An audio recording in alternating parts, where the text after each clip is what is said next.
Good evening and welcome to Slam the Gavel, the show that tells it all regarding family court. I'm your host, Marion Petrie, and I have Dr. Jodi Peary on. Now, she's a divorce and co-parenting expert working at the intersection of law and psychology. Now, she would like to share some of the ways enlightened co-parenting is a holistic approach and can help families to heal and still feel like a family despite divorce. Communication is key, but focusing on the details of communication alone often leads to two parents gritting their teeth and being polite for a period of time. When differences arise, the communication rules go out the window. In enlightened co-parenting, there is a focus on incorporating emotional intelligence in children, which ends up influencing the emotional intelligence of parents. It also deepens relationship between parent and child, which can help to lower the level of anxiety parents have when the child is with the other parent. Healing for the parent themselves reinforces their parenting strengths. That is what we like to discuss with actionable points for achieving improvement to co-parent relationships and parent-child relationships. And it's really important for teens, but can be scaffolded for younger kids before they are teens, and relationship with themselves. And I'm so glad we have Dr. Jodi on right now, and she's going to explain some more for us so we can understand all her good work. So good evening. Well, good evening, Marianne. I'm so excited to be here with you and your listeners. I am really grateful to have the opportunity to share about the enlightened co-parenting approach. So I have been working with this for about 10 years in my private practice. And when COVID came and I began seeing my clients online, kind of just opened up the whole world to me. I hadn't really thought about working outside of my own community. But I started to see people from all over the country and even the world talking about enlightened co-parenting. And so I created a course, the Enlightened Co-Parenting course. But overall, it's a way of making it can seem impossible, making it intuitive. So it's designed to really effectuate change at a few different levels, because whenever we have an issue that arises between co-parents or something with the co-parenting plan, we just want to look at it through three different angles. First, the co-parent to co-parent relationship, and what are the roles between these co-parents.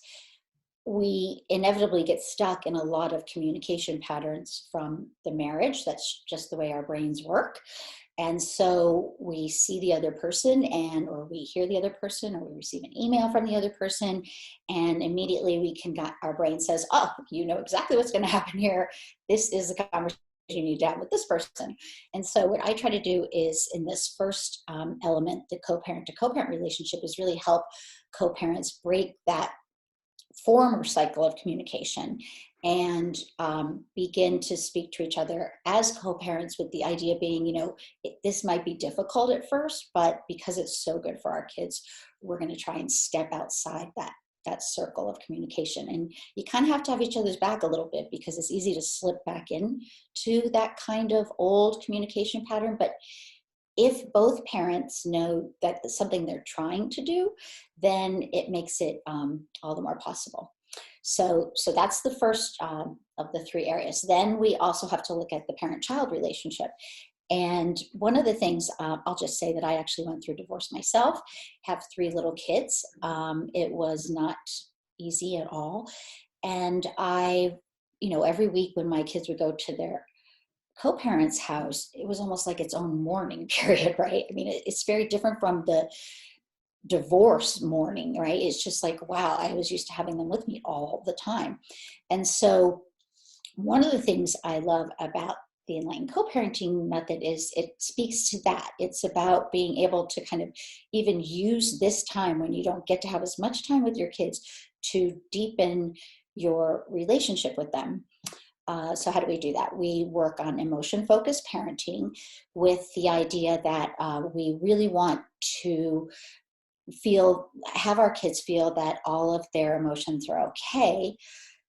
They're all good. They're all acceptable. It's just, behaviors. What can we do to have problem solving kind of behaviors?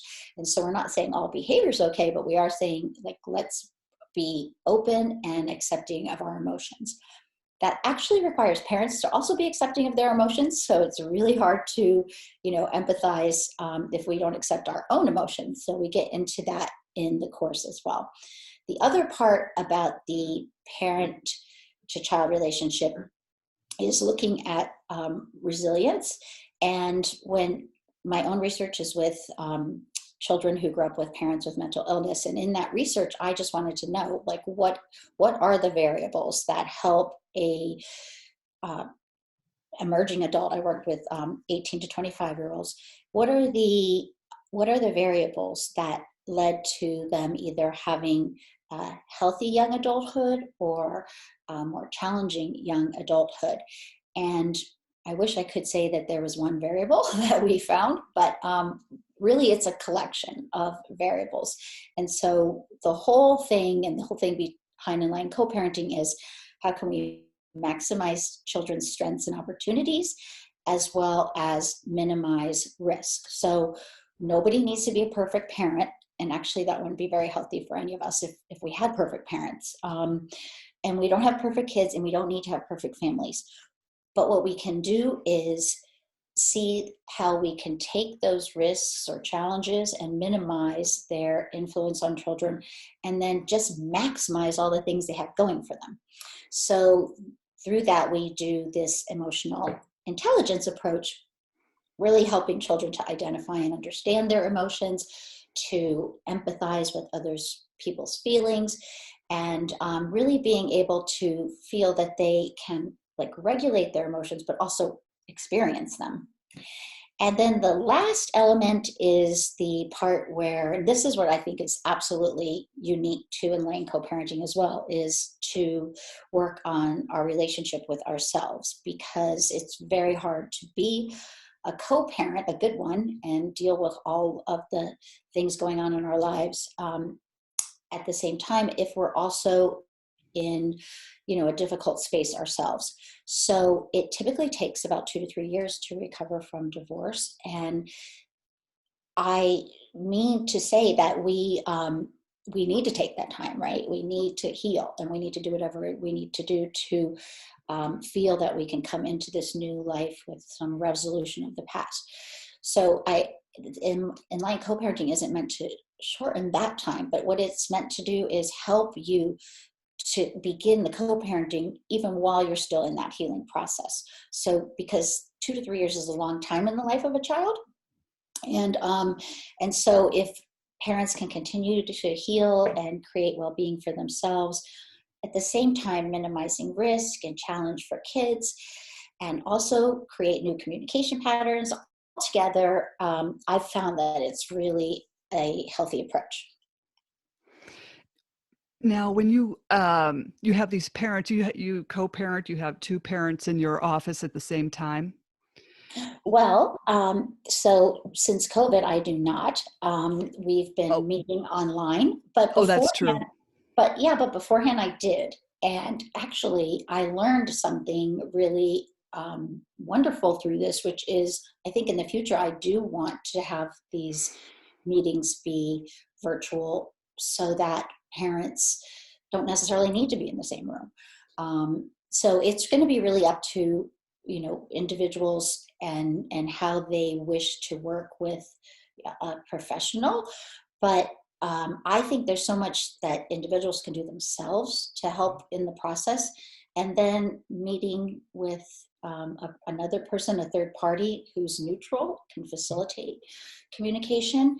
I think it's a great idea to do it online because it kind of takes away some of the pressure. Well, that's true too. Because what do you do, like before COVID, if you had 2 parents, and I know a lot of people don't want to use the term narcissist, But what if you had a difficult parent that just was behaving badly in your office and then just walked out the door and saying, I'm Right. not doing this anymore? Yes. Well, I wish I could say it never happened, but it does. So, there tend to be a great number of people presenting with some narcissism within the high conflict space. Sometimes that personality actually contributes to higher conflict. And so we can't make anybody do something they don't want to do. However, working with the other parent and also helping that other parent work with their child actually helps to influence the more narcissistic parent, I guess you could say. And that influence actually has an effect in the family system. However, to the extent that this other parent who's uncooperative remains sort of removed from wanting to engage in the healthy co-parenting, all the more reason we need our kids to have that resilience and to really understand that they are loved by both parents, that there isn't, if there's any kind of false representation and things going on by the narcissistic parent, we want that child to feel connected to their other parent even when they're not with them. So it's something called connected presence, where we work on the parent and the child really feeling that they're kind of together even if they're apart. But usually people do stay, even if they have more narcissistic personalities. Actually, some people are court appointed to visit, and I would say that's not a great idea because Right. people, the last thing they need is to have me forced upon them. It does not work at all. And so people, you have to want to be a part of it, I believe. And but even with really, really high conflict cases, we want to get to, they both love this child, right? They both want to keep the child safe. How can we do that? How can we both realize that this child is missing something enormous if their other parent isn't in their life, right? So it's kind of appealing to that deep love that a parent has is what I Mhm. try to do. What do you do, like, if it's court appointed that these parents have to talk to you and the one parent, like I said, is misbehaving and walks out? Do you notify the judge and let them know this is what happened? And I actually, so I will not do the work if I have to talk to the court. I always want to keep confidentiality, and I will, the other parent can go back to their lawyer and identify that, but I tend to want to stay out of the court system as much as right. possible. And so I'm there to help. If I can help, I offer everything I can. If it's not wanted, then, so be it. Mhm. But, try to keep an open heart, an open door. Um, and because things change over time. So the other thing that happens is sometimes people are getting along great at first, Mhm. but as children go through each developmental stage, new things arise, new issues arise, new challenges arise. Also, parents are changing, so they might get a new job, they might have to live farther away. So there's like always these challenges, this really dynamic family system. So again and again, we want to have this foundation of some mutual respect.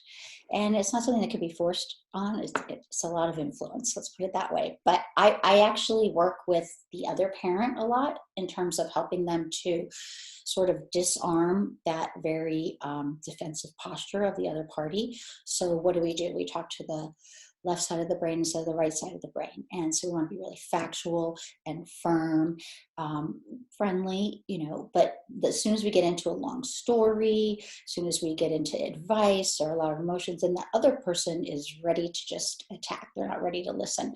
So part of Enlightened co-parenting is to say, yeah, we accept that it's not all roses for everybody, sadly. And, but how can we, as the parent who cares, be able to communicate with this other person in a way that at least what we think is the best interest of the child, that we can pursue that within the co-parenting relationship. So, when you're talking to these parents, are you doing family counseling as well, like even with the child, or no? No, so I don't meet with children. I work just with parents. Okay. And that's because I really prefer to be just a facilitator, right? Just to kind of teach a new way of being rather than to be somebody who reports things. And it's just so, as you noted, I think in the beginning, I used to be a lawyer.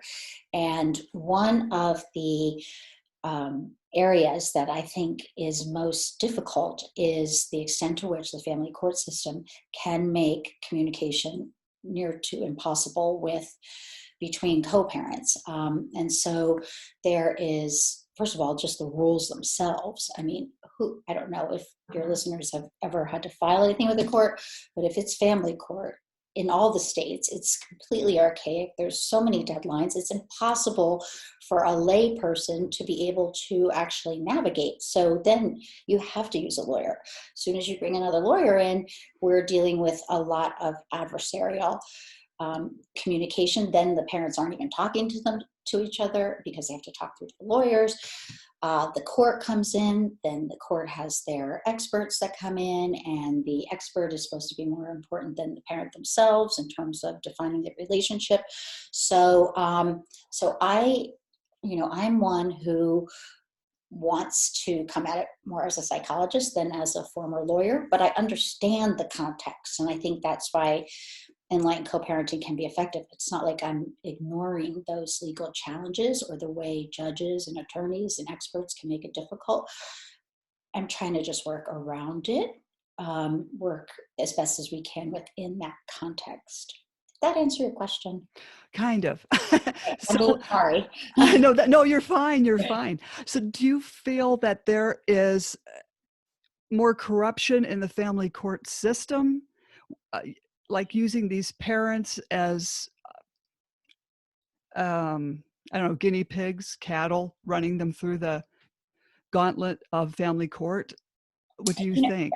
I would say the system is, I don't know if I would give them the intent of being corrupt, but I do think that it's, first of all, if you don't have a ton of money, you're not going to be able to do much of anything. Mhm, And there will be experts galore piled on top of experts. And there will, mhm, if the other party has a lot of money, basically, whatever you can pay for, you can bring into family court. I think that the whole expert, um, the kind of the presumably normal way of just bringing in expert versus expert to just counter each other and say anything. I think that has its own actual detriment to everybody involved. I think that children mm, can really get lost in this system. Every state is different, but almost all states are backlogged in terms of being able to even come into court.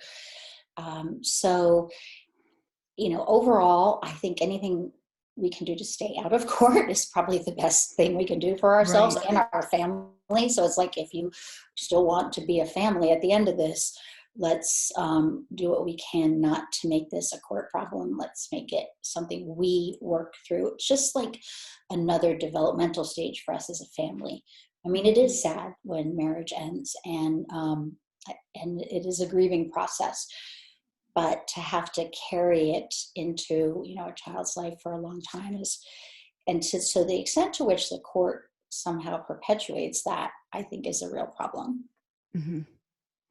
'Cause I feel the family court even perpetuates, alienation on a target parent, and I've heard of these judges writing no contact orders in any crazy way, and, then that just also makes your job harder.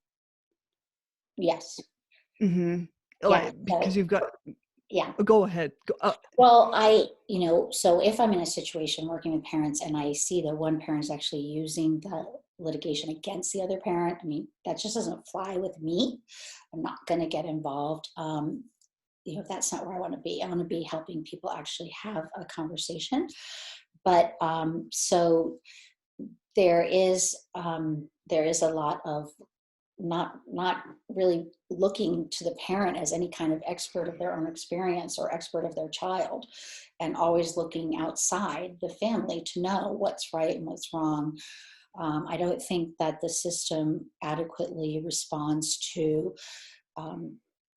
issues like if one person is just now starting to get back to work. And so there are a lot of ways to manipulate the system, I guess you could say.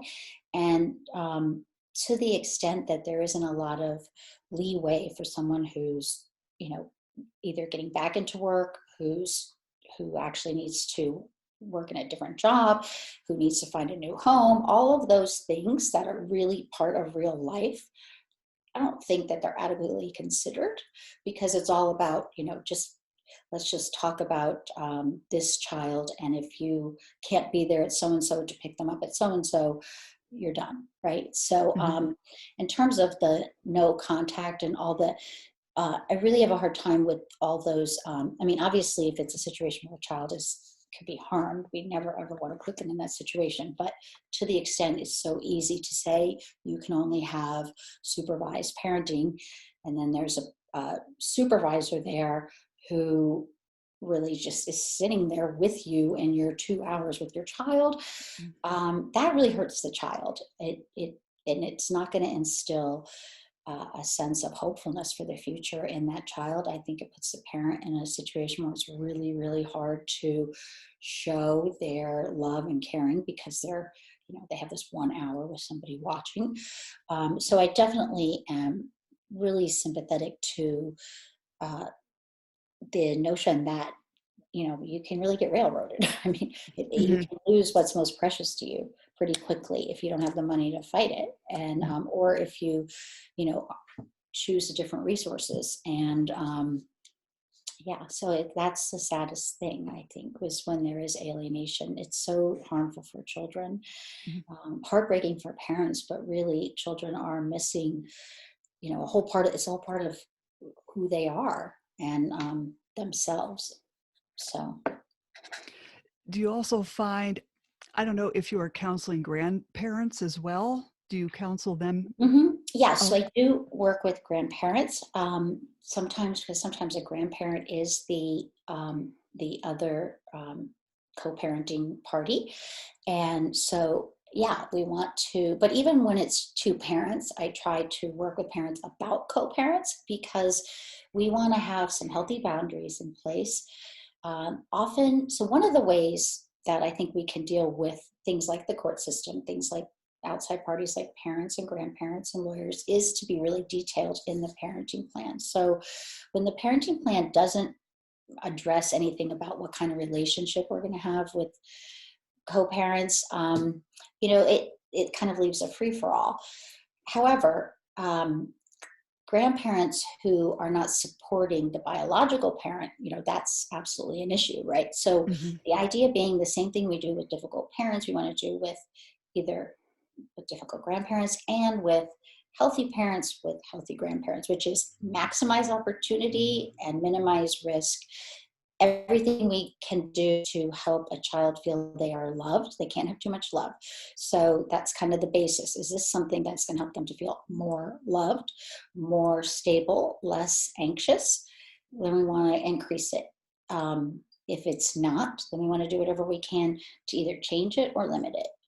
So that's Mhm. from my perspective. Right. Now, how many grandparents would you say that you get? How often do you see them? Not much, I do have to Okay. say, I wish it were more, and that is a audience I'd love to work with, because they are, kind of starting again in, and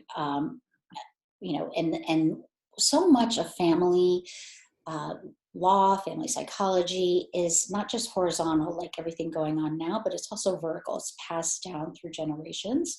And so, um, grandparents actually have the chance to, if they didn't have the best relationship with their child, they actually have the chance to, start anew. And if they had a good relationship with their child, but they're involved because something happened with the child, no matter what, I choose to look at the situation as one of how can we have more love for the kids.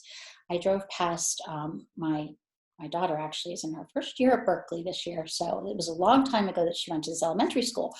But I drove past the elementary school and there was this big sign up about, grandparents welcome at the so-and-so PTA thing. And I was like, yes, because there are so many parents who are out there doing the parenting, and they should be included and welcomed. Mhm. What do you think of grandparents that are you might have a parent come in and say, well, the other grandparent of the other parent is interfering and making matters worse. Hmm. Yeah. Uh, Well, yeah. this So happens too.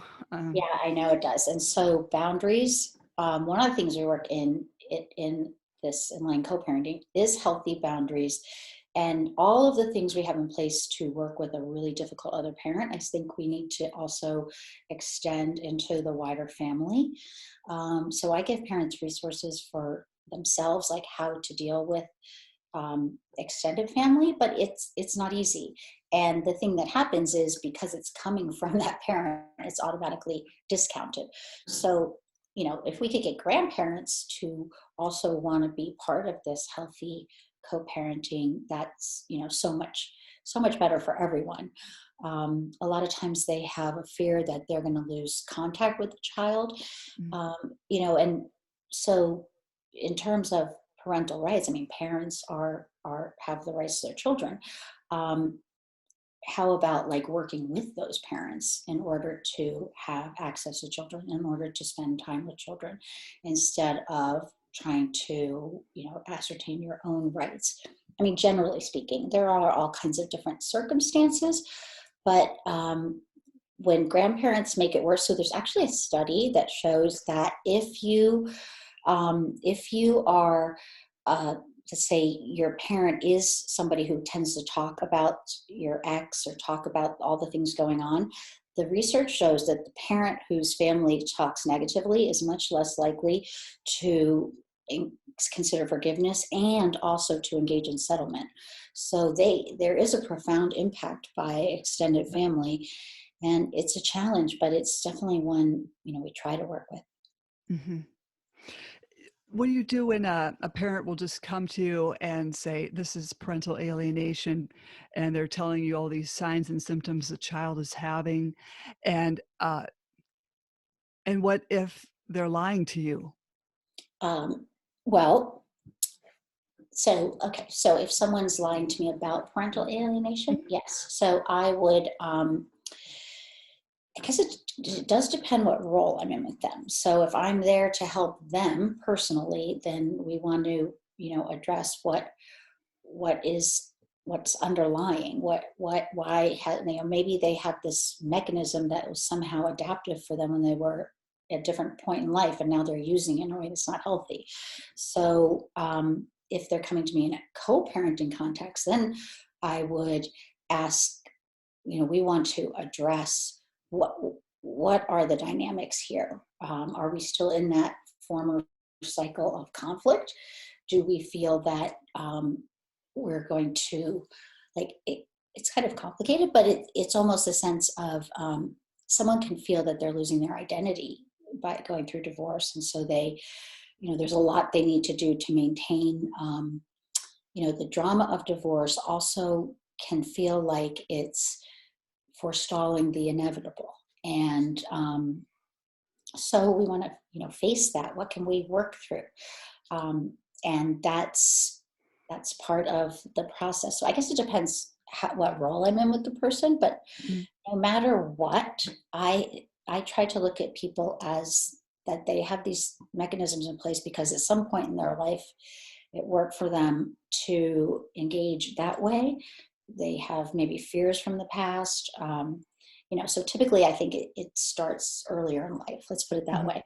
But that's why we want to do a healthy co-parenting, because we don't want to pass that down to our kids.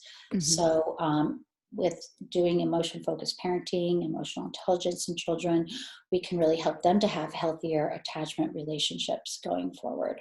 But yeah, these are all challenging cases you're bringing up, Marianne. It's I'm really, so sorry to do no, that no, to you. no, no, no, no. I'm glad you are. I mean, I want to answer them all.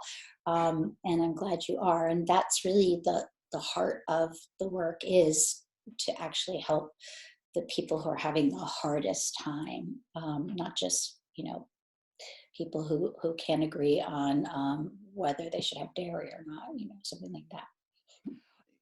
Another weird question, people go into court and suddenly they're labeled, we'll say mentally ill, or Hmm. there's been another false accusation of child abuse, we'll say. Hmm. Eh, like, how often do you hear, I mean, you probably can't even co-parent with these co-parents that are or these parents Right. that are calling out these accusations?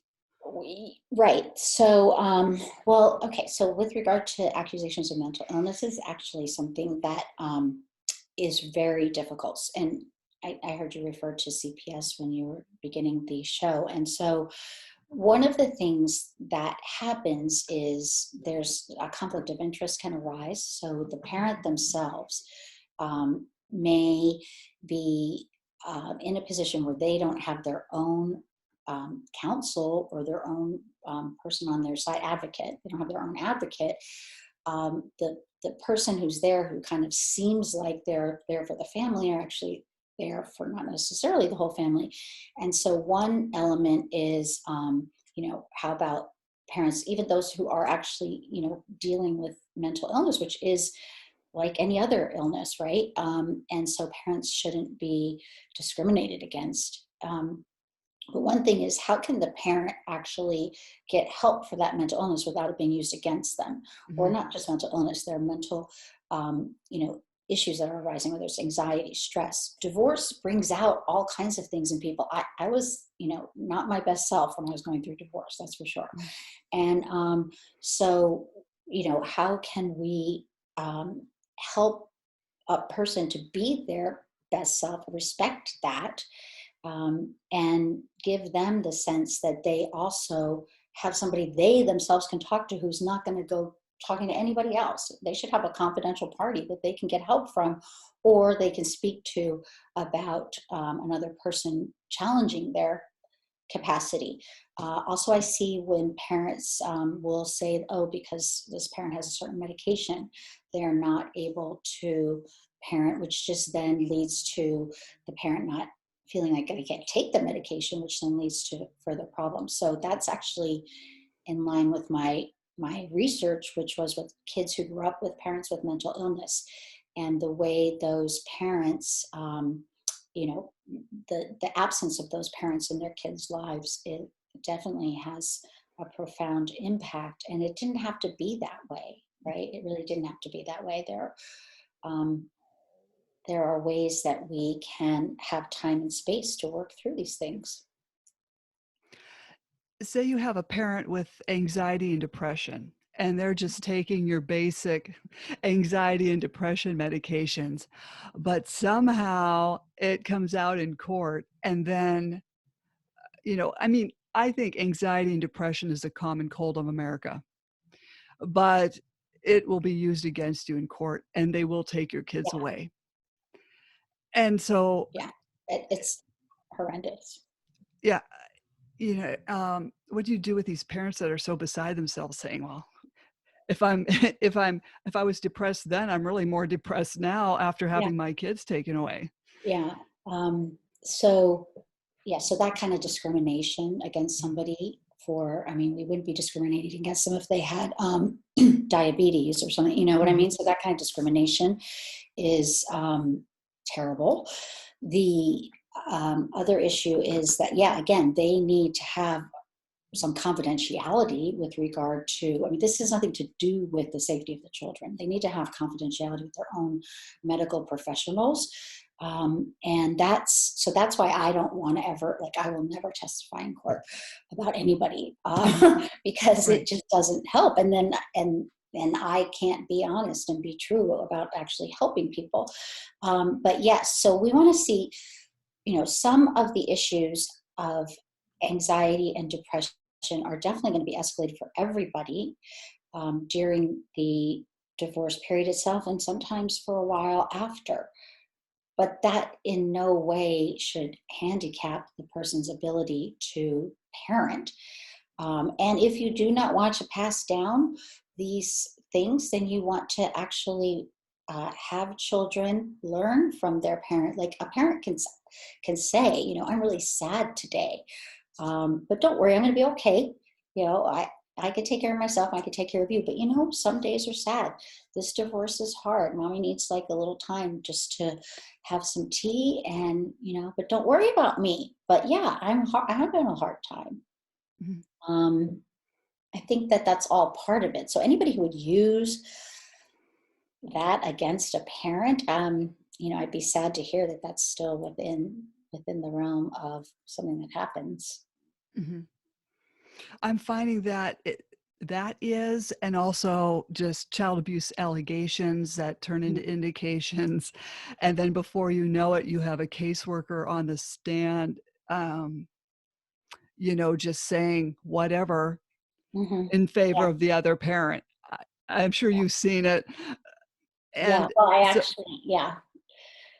And I did a webinar the other day about enlightened co-parenting, and a parent asked that question, what about if there's false allegations? Will enlightened co-parenting work?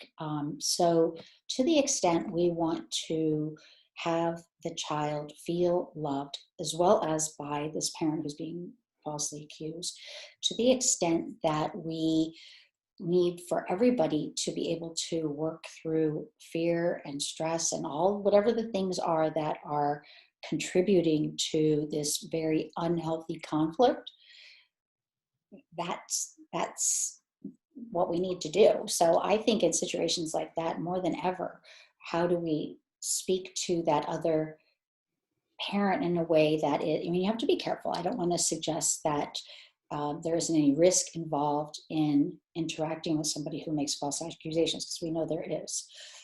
But to what extent can we aim to speak to them in a way that neurologically helps to keep the conversation at a lower Mhm, level, that doesn't spark their need to be aggressive back? Um, and but these are all really challenging, no question. These are such challenging issues. But I say, don't give up. I mean, you've got to fight it, because these are your kids and you are important to them. They need you and you need them. So, um, and hopefully things like this do come out. I mean, I mhm. hope. Right. Have you ever had a parent just come in and say, "Can't afford it anymore. I can't afford to fight anymore, and this is what's happening." They handed the kids over to the other parent, and now I'm a non-custodial parent, and I can't do this anymore, you Right. know? Yeah, I definitely have. Mhm, That's so part of it is, if you're somebody who can pay to have your lawyer bring in all kinds of experts and whatever, I mean, ultimately, um, it it's impossible to just defend those tactics. mhm, And I have had parents who have had to say, I hope when they're older, kids are older, we'll be able to have a relationship. mhm, It's very hard and it's very sad. So in those cases, have worked with parents in that situation, and we talk about, are there any, what are the ways we can actually still, whether it's communicate or um, have some connection with our child, have some presence in their life, even if we're not able to, have them for 50% of the time. What can we do? So we want to ground the children in the relationship. We want to really root them with things like rituals, things like, so, let's say you only get your kids 1 week a month. So, during that week, you want to have something, a hello ritual, a goodbye ritual, then it lasts, right? It's like, it gives a child the sense of that connection. You want to have maybe every Wednesday you get pizza and you read a certain kind of story. Whatever it is, it's something that the child can look forward to. It really roots your relationship with them, even if you're not even when you're not physically with them. And also in terms of, always working to get the communication during the time you don't have the child. So FaceTime, telephone, text, whatever you can do to be present. I also work with parents who, like when kids are little, it's very difficult because when they're with the other parent, they're with the other parent. They're not out in the public space. Once kids go to school, and we're not in COVID, they have lunch. So I used to go on the weeks I didn't have my kids, I would bring each kid a different day, I bring them lunch, right? I mean, I was blessed because my work, I could put it around that. Not everybody Mhm. can, but that was something I could do. So I would see them always when I didn't have them by either bringing them lunch. I'd try to go to soccer practice. It's really hard because as parents, we use that week off to get all our work done so that we Mhm. can be there and present during the weeks that we do have them. But if we can, most court orders don't say that you can't be there to experience your child when they're at soccer practice and all those kind of Mhm. things. So I Mhm. say, do whatever you can to really foster that connection. But definitely hello and goodbye rituals are important, rituals during the week, having just all these certain ways that you and your child do something, Mhm. or say something or sing something Mhm. really helps to deepen that connection. But it Right, is because sad. I have seen people give up. Mhm. oh, yes. I mean, with the rituals, like, it helps the child remember, because what if that child just doesn't come over as much, but hopefully they'll remember what the parent was, singing Yes. or doing. And, you know, um, I've talked to Dr. Mark Roseman, and he has said with the family court and the alienation, it's destroying 6 future generations. Mhm. And, Yeah, I can imagine. That is absolutely true. right. Yeah, so all of these things are passed down, and they're passed down into the children's adult relationships and also into the children's own parenting relationships. And we can break these cycles because we just have to be aware and be willing to step outside them. But we can stop that from happening. I mean, there are generations of kids who you know have never seen, and they grew up without a parent, and then they end up having a child without the other parent because Mhm. it's what's happened. Right. Right, so the cycle repeats itself. Yeah, so sad. And I talk about this because some people ask me, is divorce inherited? I mean, I most of my clients will say that their parents got divorced and they vowed that they would never get divorced, that it was so important to them they would never put their children in a situation like the one they grew up in, which I could totally relate to because that's what I did, right? And I never, ever, ever, none of us go into a marriage thinking we're going to be divorced. But I have to say, I didn't learn in my family of origin how to deal with conflict, how to have a healthy relationship. So when you're alienating one parent, when you're minimizing another parent's ability to be with the child, you're also not teaching them conflict resolution skills. You're not teaching them how to have a close relationship with another person, even if you don't belong. There's so much. So my parents lived on opposite ends of the country, and when it came time for me to be married, with all my heart and soul, I wanted it to work out. But I have to say now, looking back, I just didn't have the skills because I didn't learn them in my own family. Mhm. Yeah, so I had to quit my job as a lawyer and become a psychologist to figure it out. Wow. Not something I'd wish upon anybody else. Yeah. That's amazing, though. I mean, your work is very helpful to these parents, in which they need emotional support, and especially during these times of divorce and family court. And, what I have learned from family court is that they just interfere, and they pacify, um, the abusive parent, Yeah, and they go after the target parent, and then you don't stand a chance. That's all I've learned. yeah. I can see why you would see the world from that perspective, and I know so many people did. And if I had been in their shoes, I would see it that way as well. I have clients. I mean, it is heartbreaking. They have, I mean, all of a sudden the court says you need to go into, like, you have to have, okay, so one thing that's common is all you have to do is say the other person drinks, for instance. So I'm thinking of a particular client that never drank. So often the person who's accusing the other is the one that actually has the things. So the other parent actually was somebody who drank a lot, said that this parent had a drinking problem. They didn't, but they had to agree to alcohol testing just because just because it was thrown out there. And then if they said no, it would be like, oh, well, obviously you have an addiction problem because otherwise you would agree, right? So this guy who's, really fighting just to be with his little girl, undergoes this alcohol testing for every single week for 3 months. It costs him $100 a week. I Oh, mean, this no. is like so much money. So when it comes to accusations regarding drug and alcohol, that's a tough space to be in, because if you say no, then the court's like, well, if you have nothing to hide, why won't you do the testing? Really hard to get. Sometimes you can get the other parent to have to pay for it. But even then, I mean, who has time to leave their work and go, to a testing site?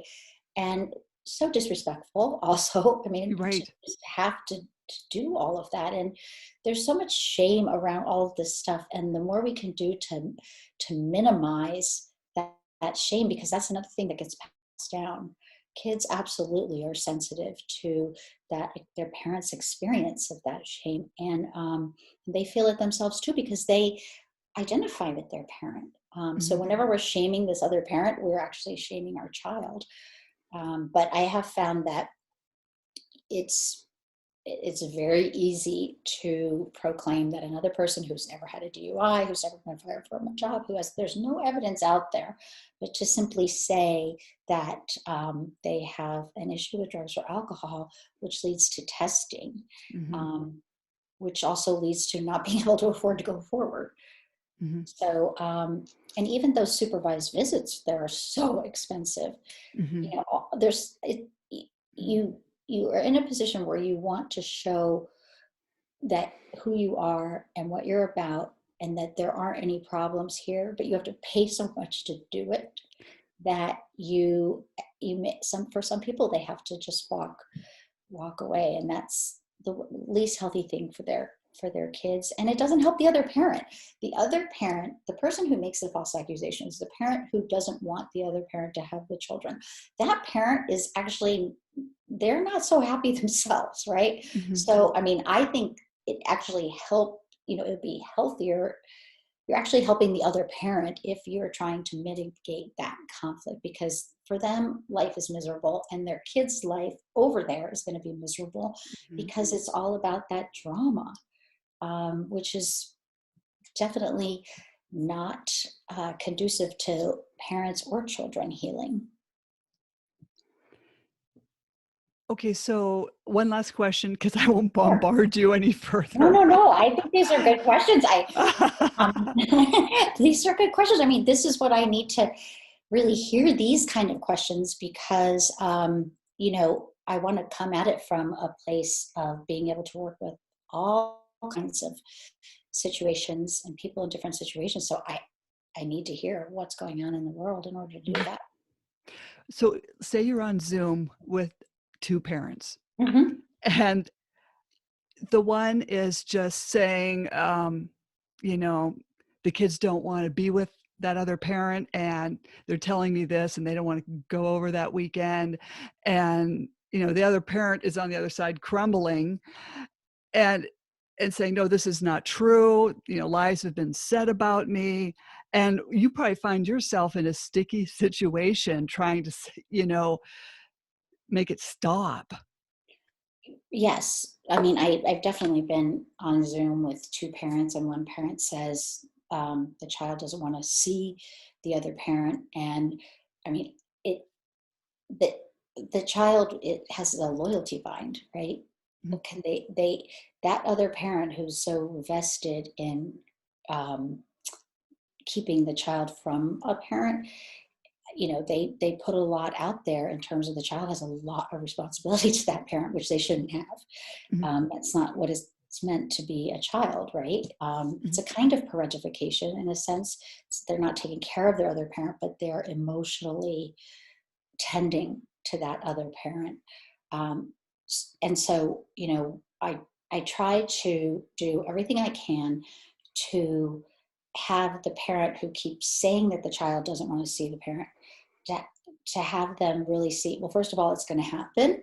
So let's just realize that you're going to be happier and they're going to be happier, and this is going to work out. But Mhm. kind of like suspend disbelief, because as soon as we even consider, oh, the child doesn't want to go to that other parent's house. I mean, it's always inherently, um, coming from that other parent. There's Mhm. very few children, unless there's been actual.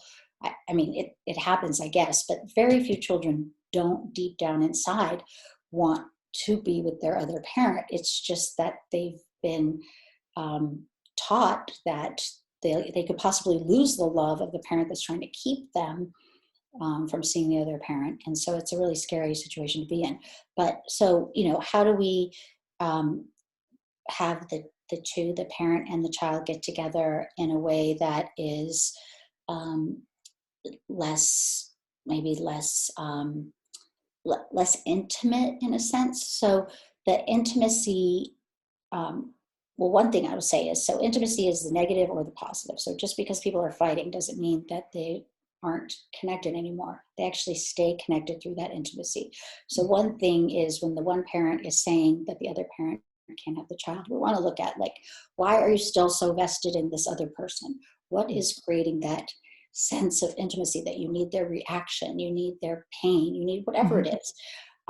But also, what's going to be the level of intimacy in terms of the time with the child who says they don't want to go. You just want to make it so that it feels light. You want to hold it lightly, and make it all about, not about, having certain expectations of what is going to happen, and we have to do this and this, and we're going to go to the mall and buy all these new toys and things Mhm. like that. It's just going to be about, let's just hang out together, right? Mhm. Just an hour at first, Mhm. just hang out together, just have some time together. Um, and so when we make it a big, gigantic deal, that also, I think, puts more pressure on children. And we want them to get back to what they inherently desire, which is to love and be loved by both their parents. Exactly. Now, we were talking before this podcast that you have a course for people to sign up to, and I think today is the last day to sign up. Yes. And now Um, go yeah. ahead. Well, so the Enlightened CoParenting course, yes, it's the last day to sign up. Then registration closes, and the reason is because I don't want it to be too large. I'm going to actually be in it with students. So it's an online course. It's 6 weeks. It's also, you have a lifetime access to it, and so as your kids get older and go into different stages of development, you can come back and see how the co-parenting principles relate to your children at that time. But also, I'm still doing this work. I'm still, like, learning from people like you, Marianne, and Mhm. so I'm going to be updating the course, and so students will always have that information. But anyway, it's on Kajabi.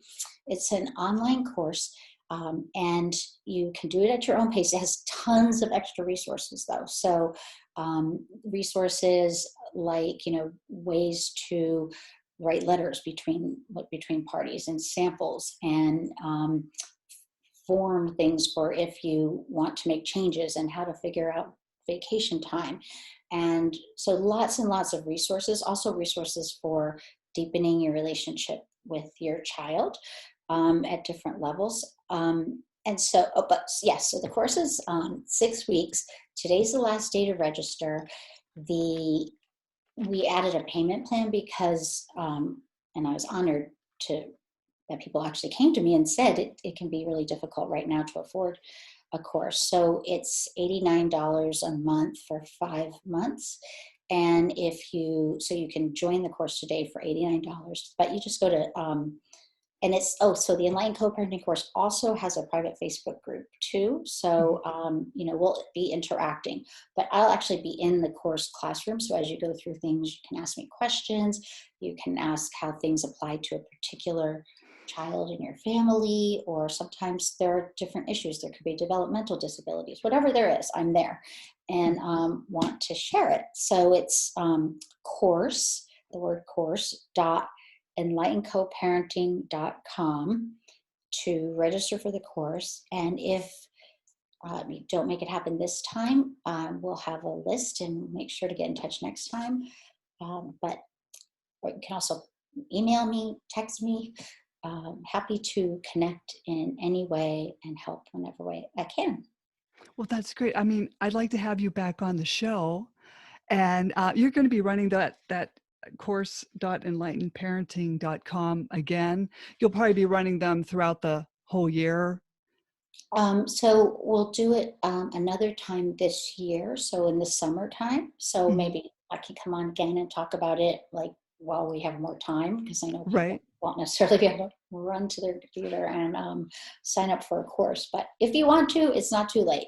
But yes, we'll do it again, and you can still sign up for my mailing list where I send out like all the latest psychology on these issues. I love to stay in touch. So even when I send you an email newsletter, you can respond to me. Some people ask me questions, and yeah, I'd love to meet you and have a connection. That's great. That's great. Okay, well, I won't keep you all afternoon or evening. I'm honored that you spoke with me. Thank you so much. You've been an excellent guest, and I will have you back on. Slam the Gavel is a podcast to help the public understand what really goes on in the family courtrooms that in turn perpetuate parental alienation. I'm your host, Marianne Petrie, author of Dismantling Family Court Corruption, Why Taking the Kids Was Not Enough, and Cry Out for Justice, Poems of Truth. And we will have you, Dr. Jodi, back on again. And thank you for coming on. Thank you so much, Marianne, and thank you to all your listeners for being listening and being a part of your community.